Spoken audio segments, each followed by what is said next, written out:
eh oui, encore moi. Ben oui, encore moi ce matin. Ouais, qu'est-ce qu'il veut, Gérard? Il a déjà parlé du cours, qu'est-ce qu'il cherche encore? Ouais, en fait, c'est mon coup de gueule qui reste en famille entre nous. Après, libre cours à celles ou ceux qui veulent la publier un peu sur les réseaux sociaux, ce que je voudrais pas. Mais bon, si ça arrivait, j'assume tout ce que je vais tenir comme propos. C'est concernant un peu la mesure que le gouvernement prend aujourd'hui. C'est une histoire de deux poids, deux mesures, c'est bizarre.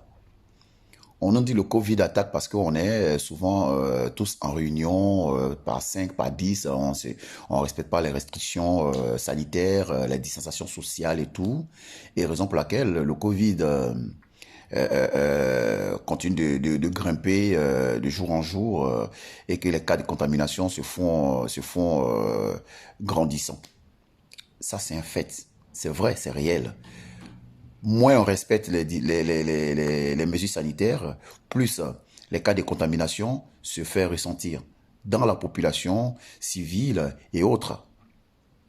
Mais quand le gouvernement prend une décision salutaire qui est proposée pour sauver la vie des concitoyens que nous sommes, et quand cette décision dit que il faut, à partir de 21h, ne plus dehors, ok, et que pour être dehors, si tu es dehors après 21h, il faudrait que tu aies, comment dirais-je, une attestation qui montre le pourquoi de, de ton apparition encore après les heures du couvre-feu. Ça, c'est un fait aussi.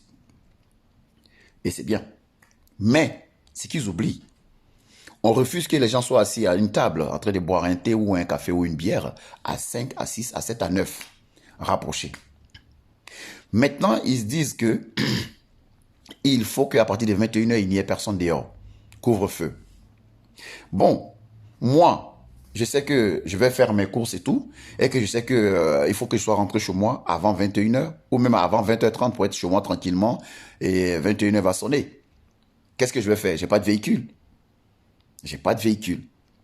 Je vais pas aussi prendre un taxi pour courir et rentrer chez moi. C'est des dépenses. C'est de l'argent que je vais sortir que je vais pas gagner. Vu que après 21h, même s'il y avait du boulot, je peux pas le faire parce que voilà, restriction oblige. Certes, je peux encore avoir une attestation, mais pour ceux qui n'ont pas de boulot après 21h, jusqu'à 21h, qui doivent descendre impérativement et être dans les clous de l'heure imposée pour ne pas avoir une contravention de 135 euros ou par récidive de 1500 et quelques euros, je sais plus trop. Mais qu'est-ce qu'on va faire? On va se huer dans le métro. Déjà avant ce couvre-feu, les métros étaient bondés. Ils parlent de distanciation sociale dans les cafés, dans les restaurants, dans les théâtres, dans les cinémas. Ceux qui vont au cinéma, là, qui respectent la distanciation sociale, là, c'est les mêmes qui sont dans les métros.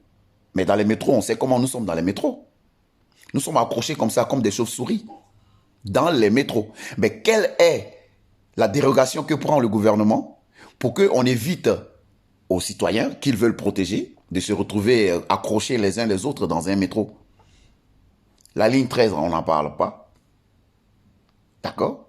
La ligne 3, pareil. La ligne 2, on n'en parle pas. Il y a pas mal de lignes de métro comme ça, où les gens sont mais serrés à partir de 17h. C'est pas possible. Tu peux pas être dans la ligne 13. Impossible. C'est bondé.